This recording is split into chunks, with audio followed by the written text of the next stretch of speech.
Hello everyone, कैसे हैं आप सभी। मैं डॉक्टर स्वाति शर्मा इंग्लिश सूत्रा में आप सभी का स्वागत करती हूँ। और आज मैं जो आप लोगों के लिए क्वेश्चंस लेकर आई हूँ ये पिछले एग्ज़ाम में जो हुआ है उसमें रूल बेस्ड क्वेश्चंस जो थे वो लेकर आई हूँ। और भी एग्ज़ाम्स हैं जिनमें रूल बेस्ड क्वेश्चन होते हैं। फ़िलहाल तो मैंने इसमें थोड़े से क्वेश्चंस जो हैं वो आप लोगों के लिए लिए हैं। तो चलिए स्टार्ट करते हैं ग्रामर के रूल बेस्ड क्वेश्चन। तो रूल्स को समझने की एक प्रयास करिएगा। ये 2016 के पेपर जो कि 19 में हुआ था उसमें हुआ हुआ ये पेपर है। तो मैं ज़रा इसको पढ़कर आप लोगों को बताती हूँ, फिर उसके बाद क्वेश्चन इस के को समझा के आप लोगों को बताऊँगी। Which of the following spelling rules is incorrect. इनमें से कौन सा स्पेलिंग रूल इनकरेक्ट है। If the accent does fall, ये S नहीं होना चाहिए, does fall on the last syllable, the consonant is doubled। अगर accent यानी कि जब कहाँ आवाज़ उठती है और गिरती है, falling tone and rising tone, जब आवाज़ stressed and unstressed जिसे कहा जाता है, जब stressed होता है syllable, यानी कि जब सेकंड लास्ट सिलेबल पर आवाज़ उठती है, द एक्सेंट डज फॉल, तो उसमें कॉन्सोनेंट डबल हो जाता है। इसको मैं क्या है मैं आपको समझाऊंगी। If the final consonant is L, it is always doubled with only one exception. Short monosyllables never double their final consonant, कि मोनोसिलेबल्स कभी भी अपना कॉन्सोनेंट को डबल नहीं करते हैं। When followed by ING the E is always dropped. चलिए मैं आपको एक एक करके इसके बारे में बताती हूँ। ये पहला जो क्वेश्चन है वो इसमें पूछा गया कि अगर एक्सेंट जो है वो लास्ट सिलेबल पर ड्रॉप होता है तो जो कॉन्सोनेंट है वो डबल हो जाता है। अब आप इसको ऐसे समझिए, हमने ये ऐसे समय आपको समझा रही हूँ। ये वर्ड आया अकर।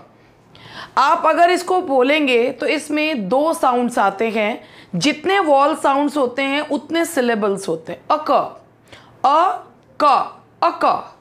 तो जिसमें जो हमारा जो स्ट्रेस है, स्ट्रेस का जो सिंबल होता है वो ये होता है जिसे स्ट्रेस्ड कहा जाता है, और जो ये होता है इसे अनस्ट्रेस्ड कहा जाता है।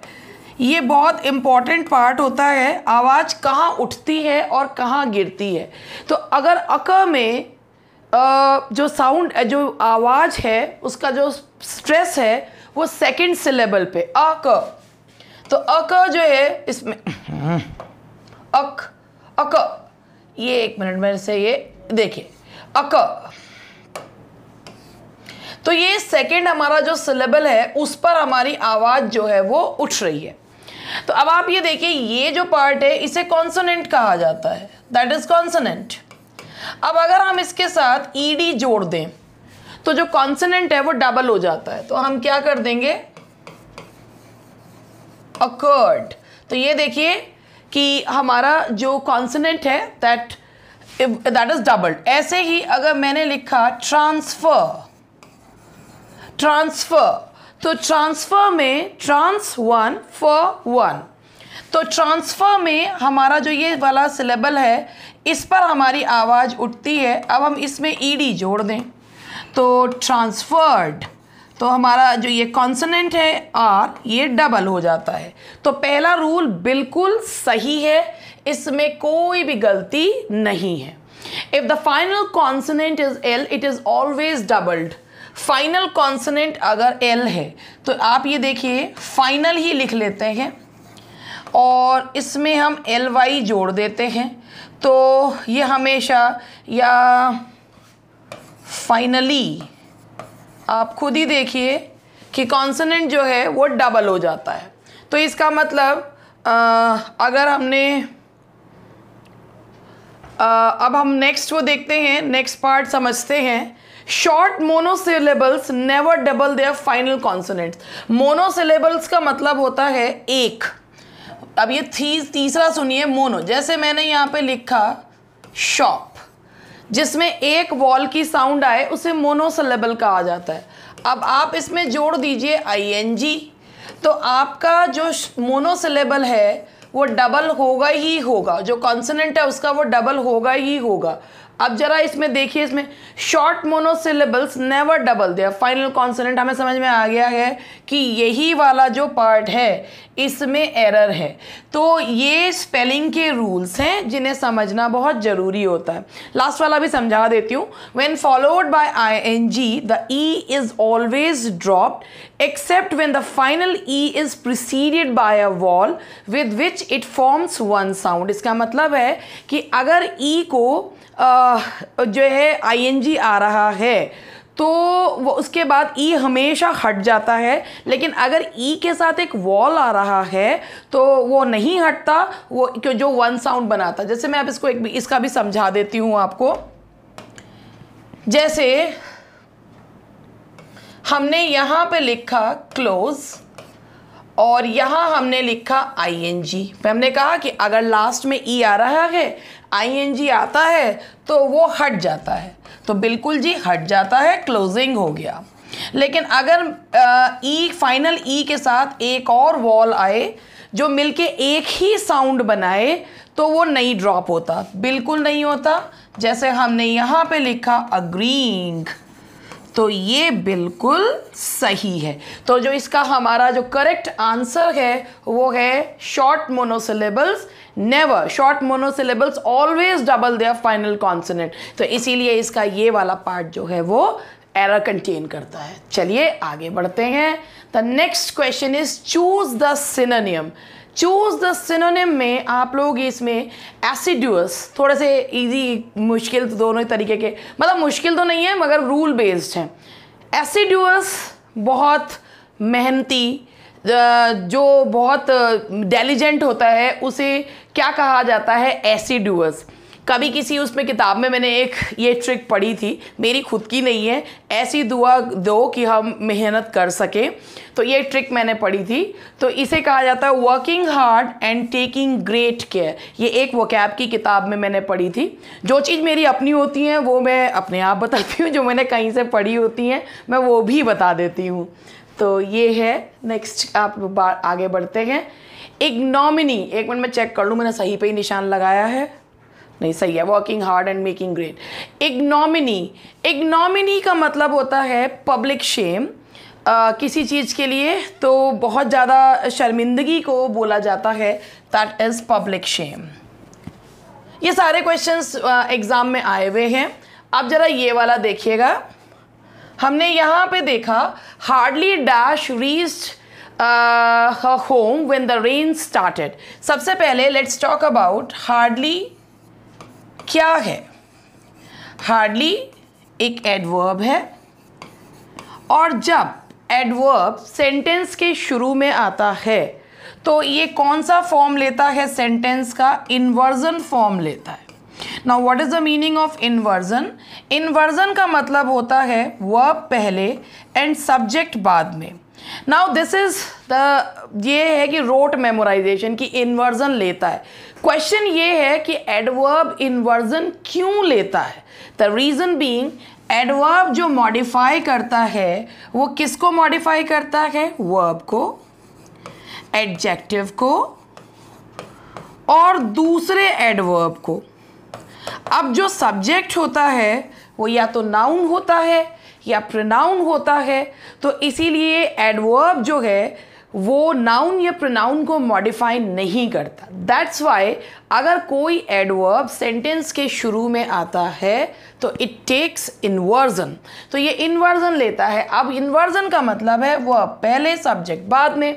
तो अब यहाँ पे है जब एक काम पहले और एक काम बाद में हो तो जो पहले ख़त्म हुआ काम होता है उसमें पास्ट परफेक्ट, जो बाद में ख़त्म हुआ काम होता है उसमें पास्ट इंडेफिनिट लगाते हैं। तो इसलिए, और एक और भी रीज़न है, डिड इसलिए नहीं लग सकता क्योंकि वर्ब की थर्ड फॉर्म या सेकंड फॉर्म जो भी आप माने, तो ये केवल इसी के साथ सही बैठता है, इसीलिए इसका आंसर आएगा बी। ये नहीं है, ये नहीं है, ये नहीं है।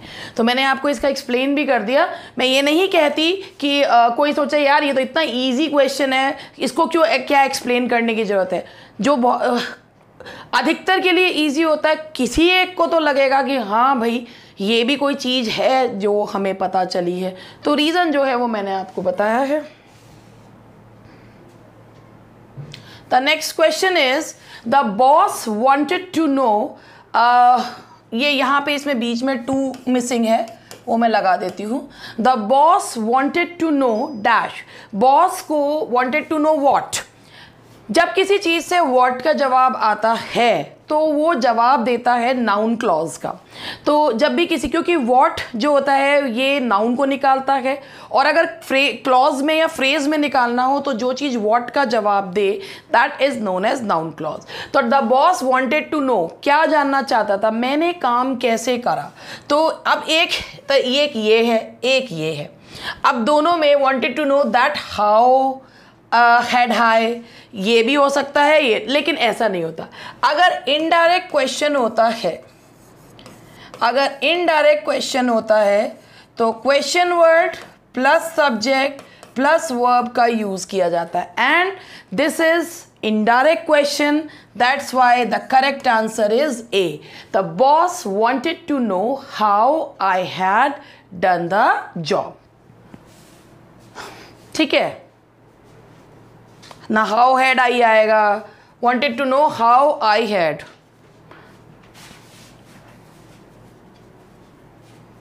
Now the next question is which of the following is not correct with reference to narration. तो इसके बारे में पहले समझ लेते हैं, इनमें से कौन सा नरेशन के हिसाब से सही नहीं है। इन changing direct speech into indirect speech a simple presence becomes a simple past. The shall of the future tense is changed into should. The will of the future tense is changed into shall and should. The pronouns of the direct speech are changes where necessary. एक एक करके इन्हें समझते हैं। जब हमारा जो reporting speech और रिपोर्टेड स्पीच, रिपोर्टिंग स्पीच यानी कि इन्वर्टेड कॉमा से बाहर कहने वाला, रिपोर्टिंग स्पीच का जो वर्ब होता है अगर वो पास्ट टेंस में होता है तो जो इनडायरेक्ट स्पीच का सिंपल प्रेजेंट है वो सिंपल पास्ट में बदल जाता है। बिल्कुल बदल जाता है, क्योंकि अगर रिपोर्टिंग स्पीच का वर्ब पास्ट टेंस में है तो रिपोर्टेड स्पीच भी प्रेजेंट से पास्ट में बदल जाती है। तो यहाँ पर ये बात बिल्कुल सही है। The shall of the future is change into should. अगर शैल दे रखा है रिपोर्टेड स्पीच में तो इनडायरेक्ट नरेशन में शैल जो है वो शुड में चेंज हो जाएगा, बिल्कुल सही है। Will of the future tense is change into shall and should, नहीं, विल जो होता है वो चेंज होता है वुड में। अगर हमारा वर्ब जो है वो पास्ट टेंस में है, इन्होंने मेन चीज़ नहीं दे रखी कि भाई अगर वर्ब पास्ट टेंस में हो रिपोर्टिंग स्पीच का। The pronouns of the direct speech are changes where necessary. भाई प्रोनाउंस हमेशा चेंज नहीं होते हैं, अगर थर्ड पर्सन प्रोनाउंस होते हैं तो दे आर नॉट चेंज। तो इसीलिए the pronouns of the direct speech are changed where necessary. तो ये क्वेश्चन में जो पार्ट एरर कंटेन करता है वो विल का वुड वाला है। तो आप देख रहे हैं डायरेक्ट स्पीच और इनडायरेक्ट स्पीच जब सॉल्व करते हैं तो हमको सबको सारे रूल्स पता होते हैं, लेकिन जब रूल के फॉर्म में देते हैं तो थोड़ा सा टाइम कंज्यूमिंग हो जाता है। ऐसा नहीं होता पता नहीं होता, it becomes time consuming. Now the next question is which of the following rules is not correct with reference to narration. ये सारे narration से ही जो है पूछे गए हैं। When the reporting is in the principal verb in the past tense, all present tenses of the direct are changes into the corresponding past tenses. ये यहाँ पर आया था when the reporting verb, ये होना चाहिए था इसमें when the reporting verb, जब reporting verb when the reporting verb or the principal verb is in the past tense, all present tenses of the direct are changed into the corresponding past tense. इसका मतलब है कि अगर reporting verb past tense में है तो सारे के सारे जो reported speech के tenses हैं वो past में बदल जाते हैं, बिल्कुल सही बात है। If the reporting verb is in the present tense, the tense of the direct speech do not change, बिल्कुल सही है। The tenses of the, अगर रिपोर्टिंग वर्ब प्रेजेंट में है जैसे सेज है और उसमें तो हमारा जो डायरेक्ट स्पीच के जो टेंसेस हैं वो नहीं चेंज होते, बिल्कुल सही है। ये बिल्कुल सही है, इससे पहले हमने यही डिस्कस करा था। The pronouns of the direct speech are changed where necessary, बिल्कुल तभी चेंज होते हैं जहाँ पर नेसेसरी होते हैं। Words expressing nearness in the time और प्लेस नेवर चेंज, ये गलत है। अगर दिस आ रहा है तो इनडायरेक्ट में दैट में बदलता है, दीज आ रहा है तो दोज में बदलता है, अगर नाउ है तो देन में बदल जाता है। तो जो वर्ड्स जो कि नियरनेस को एक्सप्रेस कर रहे हैं टाइम और प्लेस के, वो नेवर चेंज नहीं, दे चेंज, दे ऑलवेज। तो यही वाला पार्ट हमारा गलत है, इसीलिए इसका आंसर है D.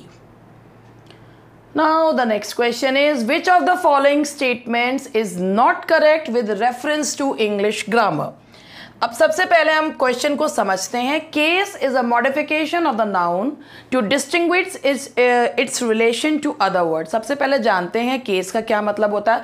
The modes and manners how a verb works, कि किस तरीके से किस मैनर में एक वर्ब जो है वो कार्य करता है, उसे मूड कहा जाता है। और case is a modification of the noun, मैं मूड बताना शुरू कर दिया। Case is a modification of the noun to distinguish its relation to other. Case यानी कि nominative case, possessive case, genitive case, ये जितने भी केसेस होते हैं, एक्यूजेटिव केस, जेनेटिव केस, ये जितने भी केसेस होते हैं ये विभिन्न उससे रिलेशन बताते हैं। अगर नाउन जो है वो नॉमिनेटिव केस में यूज़ होता है तो it means it works as a subject. अगर वो ऑब्जेक्टिव केस में यूज़ होता है एक्यूजेटिव में, it means it works as an object, कि उसका क्या रिलेशन है वर्ब के साथ। और अगर वो जेनेटिव या पोजेसिव केस में यूज़ होता है तो वो पोजेशन दिखाता है।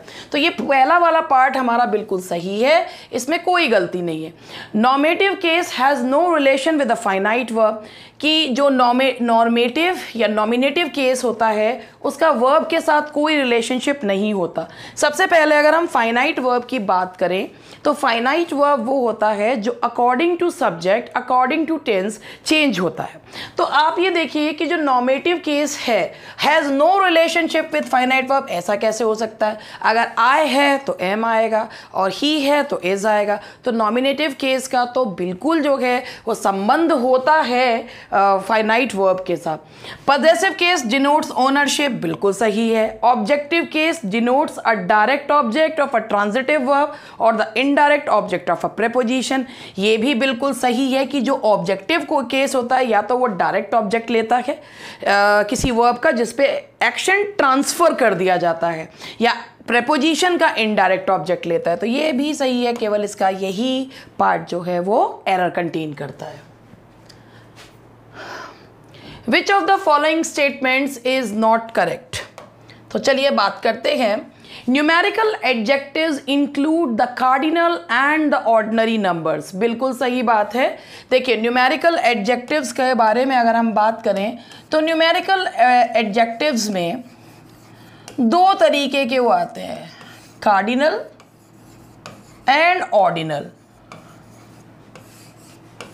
ऑर्डिनल को याद रखेंगे ऑर्डर से, क्रम बताने वाले 1 2 3 संख्या बताने वालों को बोला जाता है कार्डिनल और क्रम बताने वालों को बोला जाता है ऑर्डिनल, फर्स्ट सेकंड थर्ड। तो ये ऑर्डिनल होते हैं। तो अब आप खुद देखिए कि पहला न्यूमेरिकल एडजेक्टिव्स में कार्डिनल और ऑर्डिनल दोनों आते हैं, ये दोनों नंबर्स आते हैं। पार्टिटिव एडजेक्टिव्स डिनोट अ पार्ट और अ क्लास ऑफ अ ऑब्जेक्ट। जो पार्टीशन वाले एडजेक्टिव्स होते हैं वो एक पार्ट या क्लास बताते हैं। तो ये भी सही है और ये भी सही है। जो डिस्क्राइब करने वाले एडजेक्टिव्स होते हैं वो क्वालिटी बताते हैं, काइंड बताते हैं, कंडीशन बताते हैं। यानी कि रेड बुक, तो उस बुक का कलर कैसा है, रेड, तो ये क्वालिटी, काइंड और कंडीशन बताते हैं, बिल्कुल सही है। Proper adjectives are non descriptive adjective, ये गलत है, क्योंकि जो प्रॉपर एडजेक्टिव्स होते हैं वो एडजेक्टिव्स ऑफ क्वालिटी माने जाते हैं और वो उस चीज़ को डिस्क्राइब करते हैं। जैसे अगर मैंने ये कहा हिमालयन ब्यूटी, तो हिमालयन ब्यूटी में हिमालय से बना Himalayan, that is proper noun. Beauty को बारे में बता रहे हैं, डिस्क्राइब किसको कर रहे हैं, ब्यूटी को डिस्क्राइब कर रहे हैं। तो इसीलिए proper adjectives are non descriptive नहीं होते, डिस्क्रिप्टिव एडजेक्टिव्स होते हैं। तो यही वाला पार्ट हमारा एरर कंटेन करता है। Now the next question is which of the following expressions is incorrect. एक ये आपने बहुत जगह लिखा देखा भी होगा, योर्स सिंसियरली, ये तो योर्स एक से हो गए हैं। हमेशा अगर हम एपोस्ट्रोफी एस लगाते हैं कुछ एक्सेप्शंस को छोड़कर तो इसका मतलब होता है का के की। अब अगर आप योर के साथ एपोस्ट्रोफी एस लगा देते हैं तो योर मतलब हो गया तुम्हारा और एपोस्ट्रोफी एस का मतलब हो गया तुम्हारा का। ठीक है, क्या हुआ? अच्छा विच, हाँ तो जी ये दिखाइए, ये आपका पूछा तुम्हारा का, तो हमें पता चल रहा है कि ये चीज़ बिल्कुल गलत है, तो इसीलिए इसमें करेक्ट एक्सप्रेशन पूछा गया है और वो क्या है, योर्स सिंसियरली। इसका एक और ये देखिए कि योर्स कभी भी एपोस्ट्रोफी एस योर में नहीं लगता क्योंकि उसका मैंने आपको रीज़न बता दिया। योर मतलब तुम्हारा, एपोस्ट्रोफी एस का, तो हिंदी में भी अगर आप बोलेंगे तो तुम्हारा का कोई सेंस ही नहीं बैठता। The correct expression is yours sincerely. तो होप आपको ये सेशन, मैं ये नहीं कहती कि ये सेशन जो है इसमें कुछ क्वेश्चंस बहुत ही आला दर्जे के या वैसे थे, लेकिन इनमें मैंने वो क्वेश्चंस लिए हैं जो रूल बेस्ड क्वेश्चन पूछे गए थे, उनमें से कुछ क्वेश्चंस लेकर कि किस प्रकार के क्वेश्चंस पूछे जा सकते हैं। भाई जब पिछली बार दिए हैं तो इस बार भी दे सकते हैं, और मैंने और जो यूनिवर्सिटीज़ के और जो बोर्ड्स कंडक्ट कराते हैं एग्ज़ाम, उनमें भी मैंने देखा है फ़ोनीम के बारे में पूछ रखा है या पार्ट्स ऑफ स्पीच के बारे में पूछ रखा है। तो कहीं ना कहीं ये वैसे error based, fill in the blanks, prepositions वाले क्वेश्चंस के अलावा रूल बेस्ड भी आते हैं। ये रूल बेस्ड केवल और केवल टाइम कंज्यूमिंग होते हैं और मुश्किल बिल्कुल भी नहीं होते। तो थैंक यू वेरी मच। और एक और ये DSSB का बैच जो है वो 15 जून से स्टार्ट कर रहे हैं। पहले मेरा 7 जून से था, लेकिन अब मैं 15 जून से स्टार्ट कर रही हूँ इस बैच को। Anybody who is interested in taking demo, do give us a call, तो हम आपके लिए डेमो जो है क्लास, जो क्योंकि हमारी जो क्लासेस होती हैं उनमें जो डेमो होता है वो लाइव क्लास में ही डेमो नहीं होता, चलती हुई क्लास में ही आप क्लास लेते हैं। तो थैंक यू वेरी मच, मिलते हैं नेक्स्ट लेक्चर में।